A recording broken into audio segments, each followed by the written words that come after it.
Well, hey everybody, welcome back to Wrenching with Grandpa. It's Sunday evening, coming down to the end of October here. Uh, and here in the southeast over the past week, we've started to see weather in the overnight low temperatures that we don't normally see till later on in winter. So it's been kind of frosty.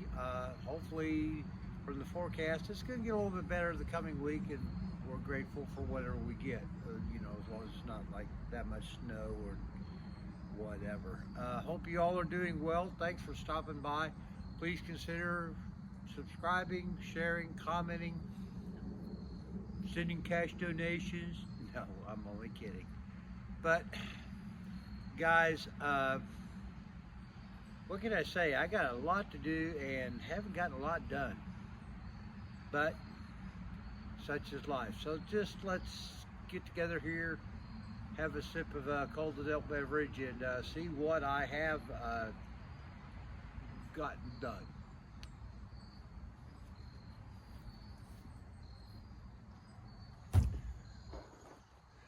Well, one thing that I did help get done with the help, with the lead of the wife, she came out and made it very obvious that I needed to participate. We did some lawn care today, mowing, picking up dead tree limbs, and kicking the squirrels out, and making it pretty so when the deer come up for the buffet, it's a nice. Yeah, right. Always something, isn't it? Yeah, I got the cars here. And just as a prelude for any of you European car enthusiasts, right, you're watching me work on a Mopar, classic Mopar, and I'm going to do a video on a European car. You guys know her. This is my daily driver, my 05 CX-90 Volvo, 2.5 turbo. 190, just under 194,000 miles on it right now. She doesn't burn oil. We got new tires on her. But I did notice that the serpentine belt is starting to get kind of, sketchy. And I haven't put new plugs in her in, oh gosh, I don't know, maybe 80,000 miles.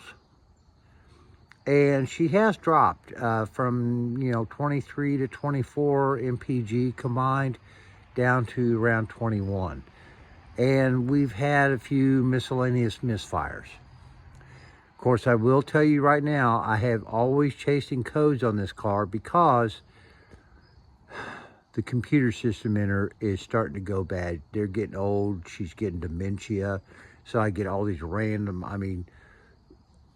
if you've got a valid code being thrown by your engine or your car, like, mass airflow sensor default, or misfire on a plug, or whatever it is, if you get that, if you go in and clear your system and you drive her and boom, that same code comes up multiple times, more than once, twice, I'd say 2-3 times, it may be a very valid code. But when you get this old girl who's 20 years old and 194,000 miles on her, you kind of have to think about why she's throwing those codes.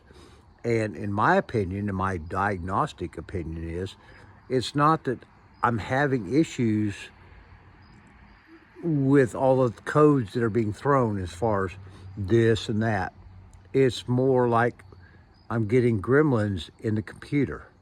So I go in with my OBD scanner, clear the codes, get the check engine light off the dash, and she runs fine.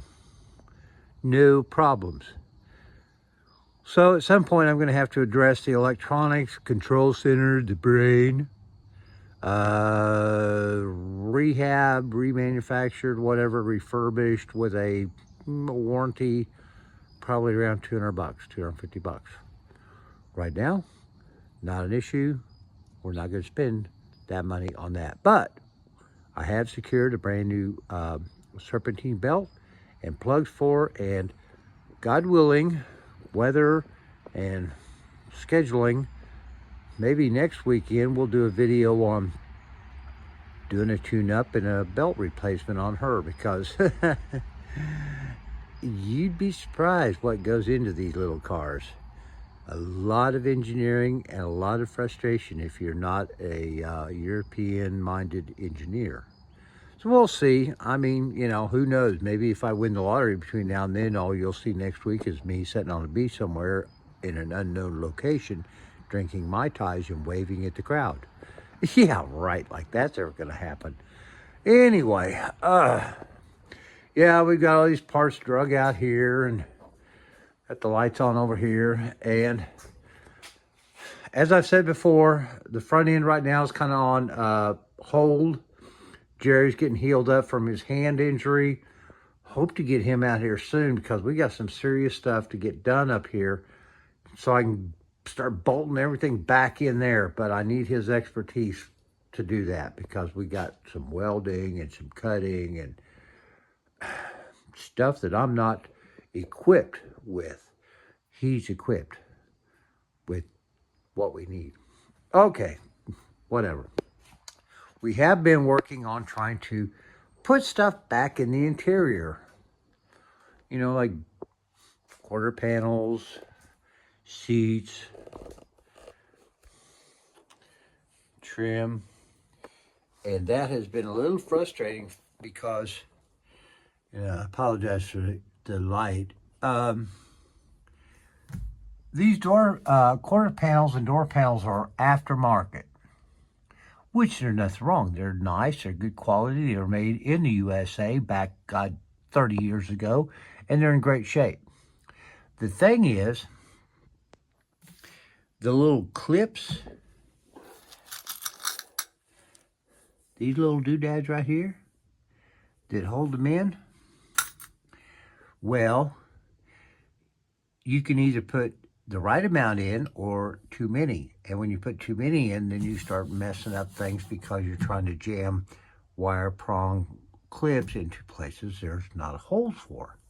And that was quite interesting, because these panels have clip locations for about 5 to 7 clips. However, the body only accommodates maybe 3. And you got to make sure it's the right 3. You've got them positioned correctly in the door or in the panel, so that they go in the hole without messing stuff up. It's kind of like a Chinese puzzle without the egg roll. But we're getting there. Got them all figured out. Got that one back in. Got the air on there. Somewhere in there we have the armrest to put on it.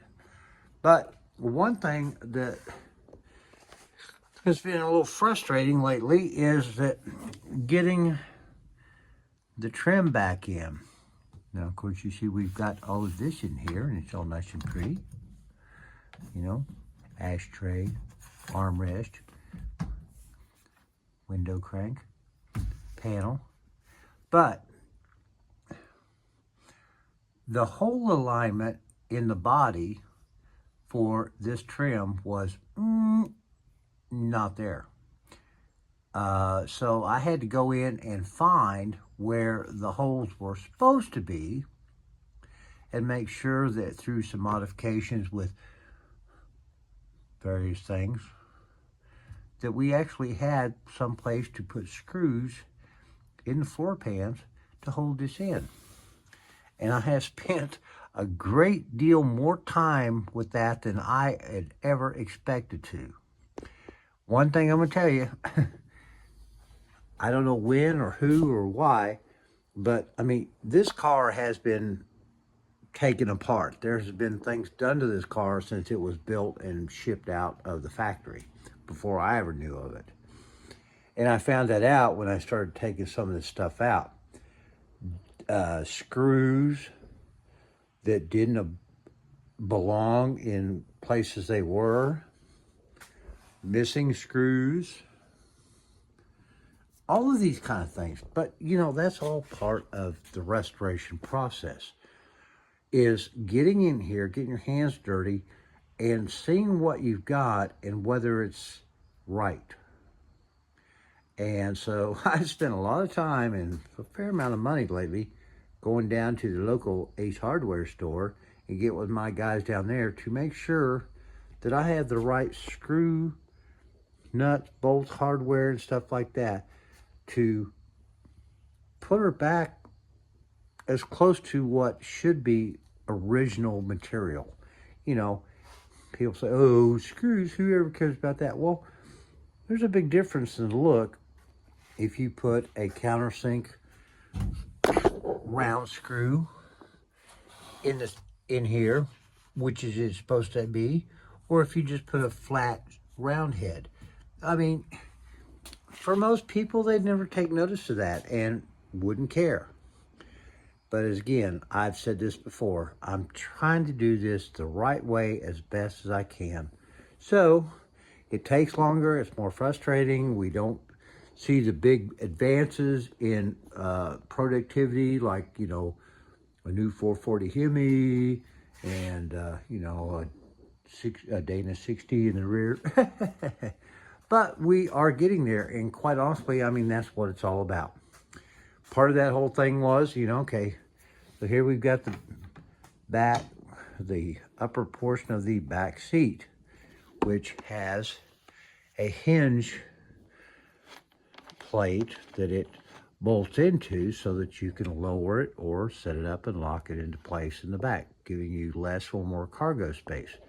Well, in whatever reason, the bracket to the seat, they mysteriously disappeared. I think they were stolen by gypsies, but I can't prove it. So went down to my local hardware store, bought a bolt that was correct as far as having the shank that I needed for this, and they were about 3/4 of an inch longer before the cutting saw got to them, the cutting blade, and we cut them down and made them the correct size that they will fit through the bracket and into the seat, blah, blah, blah. So we accomplished that yesterday and today. Also, I've got the carpeting back on the divider panel, and it's all nice and tight like brand new. One thing that was a problem was because of the age of the wood and everything else, we were getting separation of the paneling in the plywood, and a lot of the screws were stripped out more or less because of age and over tightening and everything else. So I have gone in here and we've sealed all the holes with Gorilla Glue, and we'll be putting new screws and the trim, which we've been working on getting rehabbed so it's all nice and pretty, and that will be going back on with some new shiny screws that are appropriate. So we're making progress on that as well. Wish we were making progress here. We move over here to project number 13-4. We have the rear retainers for the back seat, and this is where they're supposed to lock in on the rear wheel wells. And the plastic for these are like brittle city, they're busted up, they're very fragile, and I've been trying to take very good care of trying to clean them without destroying them any more than they are. And I've had no luck in finding replacements. If any of you guys out there know where I can get some that aren't an arm and a leg and half a kidney, let me know. In the meantime, I'm looking at using my Wonder material here that I've used on some other rubber materials on the car to maybe come in here and rebuild as much of this as possible with a rubber synthetic whatever. We'll see. Same with this. This is the plastic cover that goes over the trunk latch. And yeah, I'm missing a pretty good chunk of that. If anybody has a clue on where, again, like any of this stuff, Classic Industries is a no-go. I don't know, maybe Vans Auto. You guys tell me if you've had to search out and find some of this stuff, or you have some of it sitting in your garage that you don't have a need for, that's not just trash like this is. Please reach out. This is a budget build, and unfortunately, my budget is really getting real thin. So there's the belt and the plugs to the Volvo. That being said, let me say this right now, guys. I appreciate every one of you guys who stop in to visit, to view the videos, comments and stuff, and really appreciate when you guys decide to sign on with the old man. I'm not going to try to sell you t-shirts or hats or anything like that. Hell, I can't even afford to buy my own. Anyway, my wife is going to be undergoing some major knee replacement surgery in just over a week, actually on Halloween. Scary thing for a scary day. Seems appropriate, doesn't it? With that in mind, you're probably not going to see anything new coming out of the shop for a couple of weeks or so because, hey, family comes first. And so I'm taking a week off from work. My son's taking the following week off. And we're going to be taking care of my wife, the love of my life. We've been together 35 years. And you got to do what you got to do. The girlfriend can wait. She can sit out here in the shop and, you know, talk trash to the stereo and the tools. But we got to take care of Mama. And hopefully that will be a positive and uplifting experience for her because she's been living with a great deal of pain and disability for too long. But now we're going to go get it done. I offered to, you know, bring her out here in the shop and, you know, bolt her up in the vise and get out some tools. And she looked at me and said, "You just go back to the garage and leave me alone." No, seriously, folks. Everybody have a good week coming up. I know it's not rocket science. It's not big explosions. It's not dropping a new engine in the car. But it's life. And that's part of the restoration process. You do the little things you can when you have the time. And slowly, hopefully you're getting there. Like I've said in the past, this isn't a short story. It's a novel. It's not a sprint, it's a marathon. Fortunately, with this girl, we're way past a halfway point. She's, honestly, guys, if we can get the brakes and the suspension done on this thing, to heck with the interior, drop her off these jack stands, and we can drive her. I mean, she was a run and drive when I pulled her in here. I mean, you could drive her, you couldn't stop her. She had no brakes. And once we started looking on the suspension, all the ball joints and control arms and everything were trashed. So, you know, we could drive her probably right into a wall. And that wasn't the idea. So that's why the major part of this restoration, other than mostly cosmetic, is being with the chassis, the suspension, the brake system, because that's the only thing that's really wrong with this car. We got a strong engine, we got a transmission that shifts well, fluid looks good in her. The rear end didn't make any noise when we were driving around the neighborhood. The 2 miles that I put on her when I got her home. So, lots of plans. You know, if I had a big fancy shop and, you know, several 100,000 subscribers and all that extra cash coming in to where I could spend all my time dedicated to content and not life, who knows where we'd be right now with this? Maybe a second Hemi Under Glass. Wow, wouldn't that be cool? Recreate Hemi Under Glass. Yeah, like I've got that kind of money or friends who have that kind of expertise. Guys, if you're out there and you're building, wrenching, or doing anything with your cars, God bless you. Take care of your family. Do well at your job. Praise the Lord for what He's given you. And we'll see you later. Bye-bye.